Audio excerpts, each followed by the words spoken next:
Take note guys ha, original foam po ang ginagamit natin sa ganito. Ang tulong nito sa ano po, sa lumbar. Yung sa lumbar yun. So yung what's up guys no, i-reflex natin ngayon ang ating camelback na comfort seat syempre. So stay tuned lang kayo guys, panoorin nyo na. Right? So guys, bali ito mismo yung yung ginagawa ni Jason. Siyempre nilalagyan niya na mismo ng rugby. Okay? Tapos na po niyang matahian yan. So mamaya pag tapos ng rugby niya, ipapakita ko sa inyo mismo yung itsura ng cover niya. Bago natin ilapat sa mismong upuan ng customer. Ito mismo yung upuan ng customer. Siyempre na hulmahan na natin yan, na reform na, nadagdag foam na, at natabasan na. Alright? So, syempre, may mga laps pa ng konti yan, pero mamaya, madali na lang yan. Lalagyan din po mismo natin ng tri-coat yun. Ang purpose nun is for extra comfort. Okay? So, yun guys, ito nga pala yung sinasabi natin na, na tri-coat. So, syempre, lalagyan ulit natin ng rugby yan. Ang purpose niya para, syempre, ikakabit natin mismo dun sa upuan na yun. Ang paggawa po ng camelback is by process talaga. Hindi po siya basta madalian lang po. No. Ito na mismo yung ginawa ni Jerome. So, shoutout kay Jerome. So, ang tawag dito guys is, tawag dyan Jerome. Backrest. So, backrest siya para sa comfort seat guys. Take note guys ha, original foam po ang ginagamit natin sa ganito. Okay? Ang tulong nito sa ano po, sa lumbar. Yung sa lumbar yun.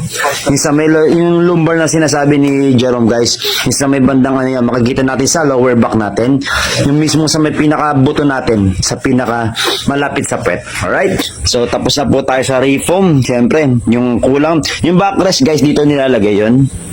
Yung ginagawa ni Jerome kanina, yung pinakita ko kanina. So dito nilalagay.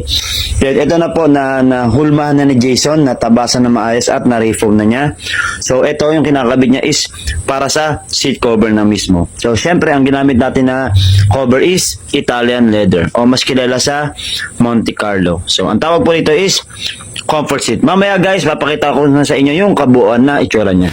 Okay, so sa wakas natapos din ang ating camelback comfort seat. Syempre by Jason and Jerome. Okay, so flex lang natin siya guys para mas ma-appreciate nyo yung itsura niya.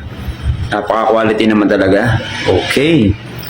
So yan, isa to sa mga magandang upuan guys para sa mga naghahanap ng comfort. At syempre, kung talagang tunay na comfort ang hanap nyo, si Jerome na ang bahala sa inyo. Sa upuan. Sa upuan lang, Jerome? Sa upuan na. Okay, sigurado Pero ka. ano lang, pwede na mag-message. nasa pag-uusap naman yan eh. Alright. So yun. Okay, so sa mga naghahanap dyan, mag-message na lang po kayo sa aming shop. Okay, sa aming page sa Boss Mel Custom Seats, Das Marinas Branch, at ako rin po mismo ang sasagot. Alright? Ang presyo po ng camelback natin is depende po sa klase ng camelback. So yun guys, nakuha na ni Bossing yung kanyang camelback na comfort seat na gawa natin syempre. So anyway, anong pangalan nila Bossing?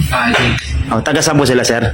Blessed. So maraming salamat po sir sa ulitin po. Okay,